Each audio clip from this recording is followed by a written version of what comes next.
ప్రభుత్వ పాఠశాలల్లో అమలవుతున్న మధ్యాహ్న భోజన పథకంపై ఇటీవల ప్రవచనకర్త గరికపాటి నరసింహారావు చేసిన వ్యాఖ్యలు రెండు తెలుగు రాష్ట్రాల్లో దుమారం రేపాయి. తాజాగా గాజువాక చిన్న గంటియాడలో జరిగిన సమావేశంలో ఋషి సేవా ట్రస్ట్, వార్వా నివాస్, జన విజ్ఞాన వేదిక, వాయిస్ ఆఫ్ గాజువాక తదితర ప్రజా సంఘాలు గరికపాటి వ్యాఖ్యలను ముక్త కంఠంతో ఖండించాయి.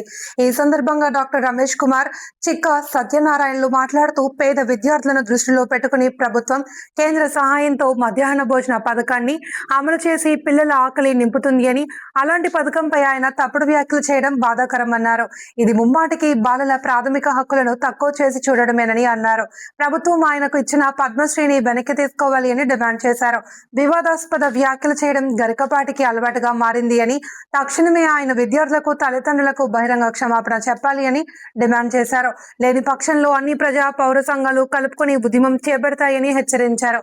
ఈ కార్యక్రమంలో SVK Parasuram, B Trinathaswamy, K Kiritam, L Krishnarao, Bangaru Naidu, Satyanarayana తదితరులు పాల్గొన్నారు.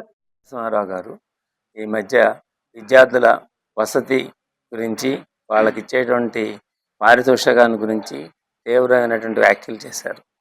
ఈ వ్యాఖ్యలు ఆయన చెప్పిన ప్రకారం ఈ విద్యార్థుల్ని శోభనం పెళ్లి కొడుకులా తయారు చేస్తున్నారని చెప్పిన వ్యాఖ్యానించడం అనేది అత్యంత దారుణమైన విషయం. బాధాకరమే కాదు, అత్యంత దారుణమైన విషయం, తీవ్రంగా ఖండించాల్సినటువంటి విషయం.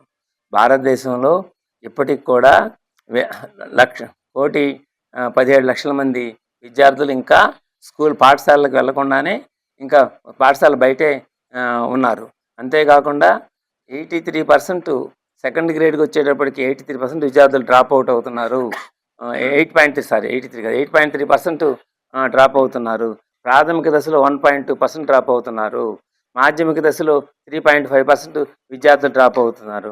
వాటిని ఈ డ్రాప్ అవుట్స్ని ఏ విధంగా తగ్గించి వాళ్ళని చివరి సెకండరీ స్థాయి విద్యకైనా కనీసం చేరాలంటే వాళ్ళకి మధ్యాహ్న భోజన పథకం అనేది అత్యంత అవసరమైనటువంటిది.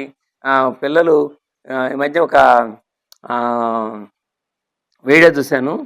ఒక బాబు ఆ మధ్యాహ్న భోజనం టైంకి స్కూల్కి రాడు, కానీ గిన్నె తీసుకొని భోజనం పెట్టే టైంకి అక్కడ వచ్చి కిటికీ దగ్గర వచ్చి నిలబడతాడు, కాస్త అన్నం పెట్టండి అమ్మా అని చెప్పని. తల్లిదండ్రులందరూ కూడా పేదవాళ్ళు బయట కూలి పనులకి వెళ్ళి ఉదయం ఏదో ఆదరాబాదరిగా ఉన్నంతలో నామాత్రం భోజనం వాళ్ళకి పెట్టి పంపిస్తే, మధ్యాహ్నం కానీ భోజనం లేకపోతే అనేక మంది విద్యార్థులు పాఠశాల మానేయాల్సి ఉంటుంది. అంతేకాదు, విద్య రావాలి అంటే ఆ విద్యార్థి, ఆకలితో ఉన్న విద్యార్థిని ఏ విధంగా పాఠాన్ని చదవగలుగుతాడు, ఏ విధంగా పాఠాన్ని వినగలుగుతాడు, చదువు ఏ విధంగా నేర్చుకుంటాడు.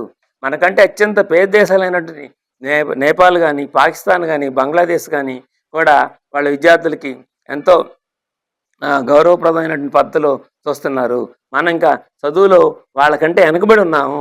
వెనకబడి ఉన్నప్పుడు ఇంకా ఏ విధంగా ప్రోత్సాహాలు అందించాలని చెప్పి అనేది ఆలోచించాలి. కానీ అలా ఆలోచించకుండా ఈ కనీసం నామమాత్రంగా ఇచ్చేదాన్ని కూడా కాదని తీసేయాలని, లాగేయాలనుకోవడం చాలా పొరపాటు. కేవలం ఈ పథకం కోసం కేంద్ర ప్రభుత్వం ఖర్చు పెట్టేది 12,500 కోట్ల రూపాయలు మాత్రమే ఖర్చు పెడుతుంది. లక్షల కోట్ల రూపాయలు కార్పొరేట్లకు రాయితీలు ఇచ్చినప్పుడు ఎవరు కూడా ఈ కార్పొరేట్ రాయితీలు ఇవ్వకూడదని చెప్పిన ఎవరు విమర్శించలేదు. కేవలం 12,500 కోట్ల రూపాయల సంవత్సరానికి అయ్యే ఖర్చు కొన్ని కోట్ల మంది విద్యార్థులకు ఉపయోగపడేటువంటి పథకాన్ని ఎత్తేయాలని చెప్పడం అనేది ఇది దేశ విద్యార్థుల గొడ్డలు పెట్టే కాదు, దేశ ప్రగతికి కూడా ఇది ప్రమాదకరం. ఇప్పటికే ఇంకా పూర్తిగా అక్షరాస్యత సాధించలేదు కేరళ. మాత్రమే నమస్కారం. ఈ రోజున ఈ పత్రికా సమావేశం ఏర్పాటు చేయడం ముఖ్య ఉద్దేశం, గరికపాటి నరసింహారావు గారు చాలా దారుణంగా పేద ప్రజల గురించి, పేద విద్యార్థుల గురించి ఆయన చేసిన వ్యాఖ్యలు, గుడ్డు గాడిద గుడ్డు అనడం, తర్వాత శోభనం పెళ్లి కొడుకులా తయారు చేశారు అని అనడం, ఇవన్నీ కూడా అత్యంత పరాకాష్ట. నిజంగా ఈ దేశంలో ఉన్న 150 కోట్ల మందిలో ఇంకా 48 కోట్ల మంది పేదరికంతో ఉన్నారు. విద్యార్థులు కూడా ఇవి ఇంతకుముందు ఇది కొత్త పథకం ఏం కాదు. 1960 నుంచి కూడా ఎస్సీ, ఎస్టీ, బీసీ హాస్టల్స్ ఉన్నాయి, గిరిజన హాస్టల్స్ ఉన్నాయి. ఇవన్నీ కూడా ఎందుకంటే విద్యార్థులు ఎప్పుడైతే ఆరోగ్యంగా పౌష్టికాహార లోపంగా లేకుండా ఉంటారు, వాళ్ళు బాగా చదువుకుంటారు. ఈవేళ మనం ఉన్న పరిస్థితుల్లో ఈ విధమైన వ్యాఖ్యలు చేయడం ఇప్పటివరకు కూడా ప్రభుత్వం వైపు నుంచి కానీ పెద్దవారు కానీ ఎవరు కూడా ఖండించకపోవడం శోచనీయం. ఎందుకంటే ఇది అత్యంత విచారకరమైన విషయం. మనం ఆలోచించాలి. చదివిస్తే ఉన్నమతి పోయినట్టుగా ఆయన ప్రవచనాలు అందరూ కూడా వింటున్నారని, ముఖ్యంగా ఇటీవల సీఎం చంద్రబాబు నాయుడు గారు కూడా మీరు ప్రవచనాలు బాగా చెప్పండి అని కూడా చెప్పడం జరిగింది. అంటే ఇలా చెప్పమని కాదు, దయచేసి వారు తక్షణమే వారి మాటలను ఉపసంహరించుకోవాలని కోరుకుంటూ, ప్రభుత్వం వారు కూడా వారికి ఇచ్చిన పద్మశ్రీ అవార్డును కూడా వెనక్కి తీసుకోవాలని చెప్పి ఋషి సేవ ట్రస్ట్ తరపున, అలాగే వాయిస్ ఆఫ్ గాజువా తరపున, జన విజ్ఞాన వేదిక తరపున, అలాగే వార్వా నివాస్ తరపున మేము 4 సంఘాల్లో ఏకమై ఈ ప్రకటన విడుదల చేస్తున్నాము.